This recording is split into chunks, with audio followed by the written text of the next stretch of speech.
سجاد صاحب، ابتدا میں ہمیں یہ بتائیے کہ آپ ادبی دنیا کی طرف کس طرح راغب ہوئے؟ کیا کسی دوست نے اس طرف آنے کی حوصلہ افزائی کی، یا اس میں کوئی اور وجوہات پوشیدہ تھیں؟ اعوذ باللہ من الشیطان الرجیم، بسم اللہ الرحمن الرحیم۔ تو غیر بھائی، یہ جو سوال ہے نا، یہ بڑا طویل اس کا جواب بنتا ہے، لیکن میں مختصر ترین دینے کی کوشش کروں گا۔ سب سے پہلے تو شاعری کا جو شوق تھا، یہ بالکل زمانہ طالب علمی میں جس طرح باقی شعراء کو ہوتا ہے، تو احمد فراز کو میں بڑا پسند کرتا تھا، اور جب میں میٹرک میں تھا اس وقت میں نے فراز کی ساری کتابیں اپنی گیرا سے خرید کر پڑھ لی تھی، لیکن جو شاعری میں کرتا تھا اس کے نتیجے میں وہ ساری بے وزن تھی، اور ایک مسودہ بھی میں نے باقاعدہ تیار کر رکھا تھا جو میں نے شائع کرنا تھا، لیکن ظاہر سی بات ہے اس کے اخراجات ہوتے ہیں۔ تو میٹرک کے بعد پھر کالج پہنچا، کالج میں 2-3 سال بری طرح ناکام ہوتا رہا، انگلش میں بہت ہی زیادہ بنیاد کمزور تھی۔ تو ایف اے میں جب آخری بار ناکام ہوا تو والد صاحب نے کہا جی کہ اب آپ پڑھائی چھوڑ دیں، کوئی کام سیکھ لیں۔ وہ تو مجھے باہر بھیجنا چاہتے تھے، لیکن میں نے کمپوزنگ، اردو انگلش کمپوزنگ کے کام کو بہتر سمجھا دوستوں کے مشاورت کے بعد، اور بازار میں آ گیا۔ آسن کمپوزر ضلع اٹک شہر کے بالکل وسط میں دکان ہے، وہاں میں نے کام سیکھنا شروع کیا کسی دوست کی وساطت سے۔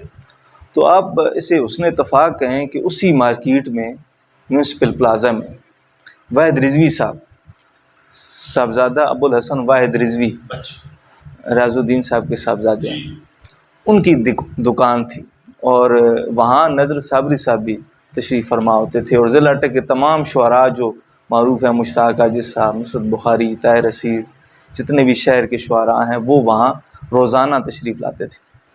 تو ان سے دوستانہ ہو گیا میرا۔ میں نے رضوی صاحب سے کہا جی میں بھی شاعری کا شوق رکھتا ہوں، اور میں نے ایک کتاب بھی تیار کی ہوئی ہے۔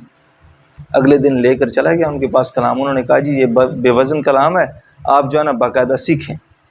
1 سال کے بعد مجھے بیر کا پتہ چل گیا، وزن میں شعر کرنے لگ پڑا۔ اس کے بعد پھر آہستہ آہستہ مطالعہ شروع ہوا، اور دوستوں کے ساتھ چونکہ جڑت ہو گئی تھی، تمام دوستوں کے ساتھ یعنی کہ شعراء کے ساتھ، تو پھر اس طرح ادبی دنیا میں وارد ہو گیا۔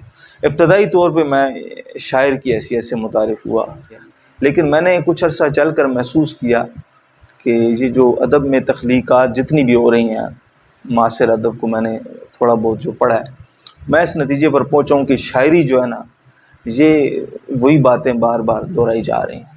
سجاد صاحب، جیسا کہ آپ نے بتایا کہ آپ ابتدائی طور پہ شاعری کی طرف راغب ہوئے، مگر مجھے یہ دیکھ کر حیرت ہو رہی ہے کہ میرے سامنے آپ کی جو کتاب پڑھی ہوئی ہے، نشاط سرمدی، یہ نثر میں لکھی گئی ہے، تو اس کی کیا وجوہات ہو سکتی ہیں؟ یہ ذرا بتائیں۔ یہ بڑی عجیب و غریب بات ہوئی ہے اس حوالے سے، یہ جو مراجعت ہوئی ہے شاعری سے نثر کی طرف، شاعری سے جو ہے نا بدگمانی تو خیر میں نہیں کہہ سکتا، 2 وجوہات تھیں بھاگنے کی۔ ایک تو میں نے ابھی گزارش کی ہے کہ جو شاعری ہو رہی ہے یہ بالکل جگالی آپ سمجھ لیں، مکھی پہ مکھی ماری جا رہی ہے، وہی باتیں جو متقدمین نے کہہ دی ہیں انہیں دہرایا جا رہا ہے، اور سکیانہ انداز میں دہرایا جا رہا ہے، یہ میں انتہائی معذرت کے ساتھ۔ تو نتیجہ کیا ہے کہ میں نے دیکھا یار بھی اگر میں شاعری کرتا رہا، ایک تو مشقت ہوگی، قافیہ ڈھونڈو، اس کے بعد خیال کو ترتیب سے باندھیں، وزن کا بھی خیال رکھنا ہے وغیرہ وغیرہ، تو بہت ہی پیچیدہ کام ہے، مشکل کام ہے، مغز ماری کرنا پڑتی ہے، اور اس کا اسکوپ بھی نہیں ہے، مطلب وہ پذیرائی نہیں ہے، مشاعرے سے باہر آپ دیکھ لیں۔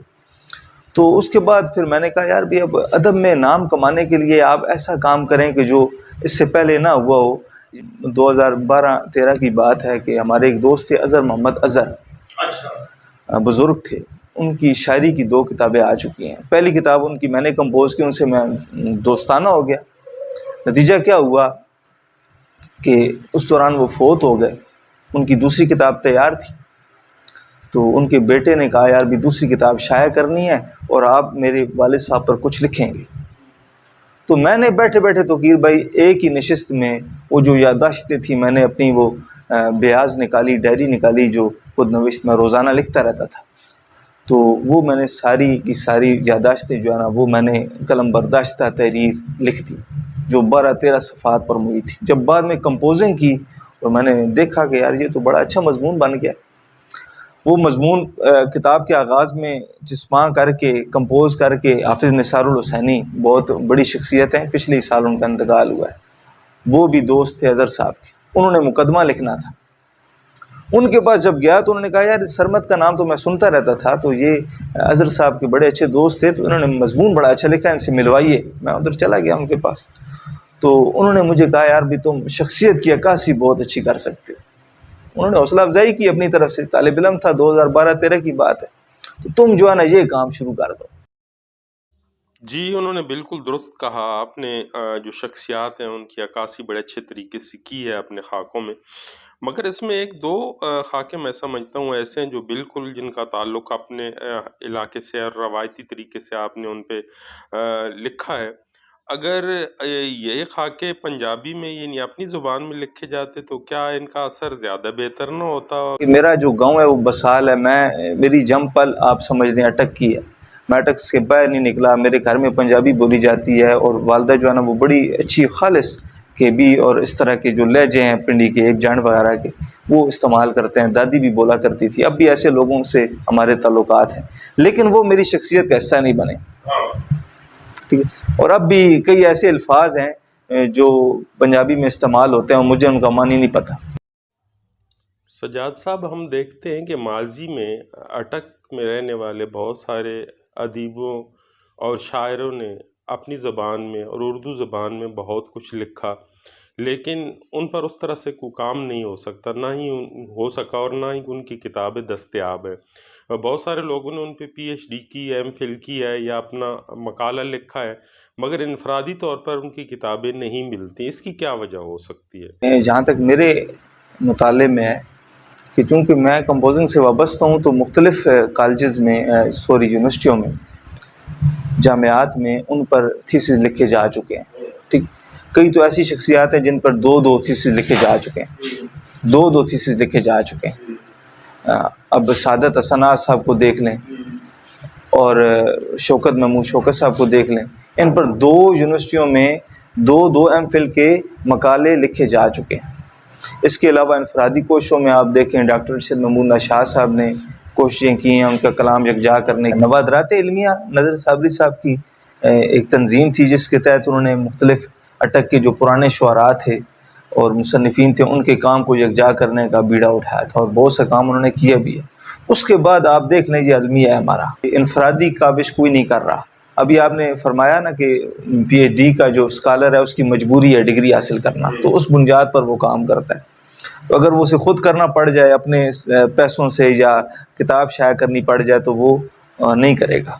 یعنی کہ یہ اس کا اپنا مفاد جب تک پورا ہو جائے گا وہ کام چھوڑ دے گا. تو یہ ایک ہمارا المیہ ہے، اور اس علاقے کا تو بہت زیادہ المیہ ہے. ہمیں ضرورت ہے ہمارے اس علاقے کو پروموٹ کرنے کی ضرورت ہے. بہت بڑے بڑے نام ہیں جو اس علاقے میں کام کرتے رہے، لیکن ان پر آج بالکل گرد پڑ چکی ہے ان کے کام پر. انہوں نے جو محنتیں کی تھی وہ بالکل ضائع ہو رہی ہیں.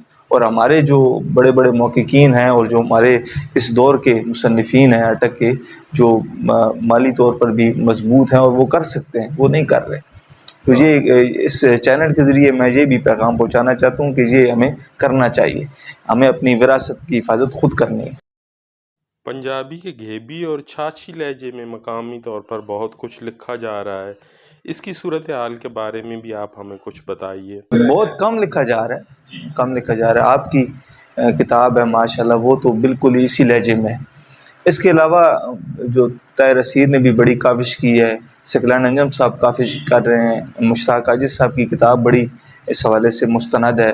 ابھی غلام ربانی فروغ صاحب کو آپ دیکھ لیں، ان کی کتاب اسنا روی گراں، یہ بھی اسی لہجے میں.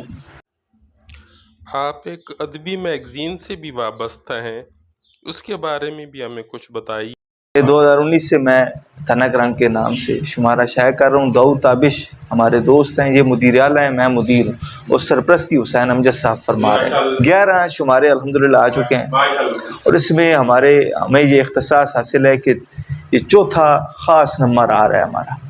اس میں ہم نے نعت نمبر شائع کیا ہے، ڈاکٹر منور ہاشمی نمبر شائع کیا ہے، حمد نمبر، اور 11واں پاکستانیت نمبر ہے. یہ ہمارا، میں ایسے ہی اپنا مستقبل سمجھتا ہوں کہ یہ سلسلہ انشاءاللہ ہم بہت آگے تک چلائیں گے، ہمارا یہی منصوبہ ہے۔ اس کے علاوہ جو 5 خاکے میرے مزید شائع ہو چکے ہیں اس کتاب کے بعد، اور 3 خاکے میرے لکھے ہوئے ہیں۔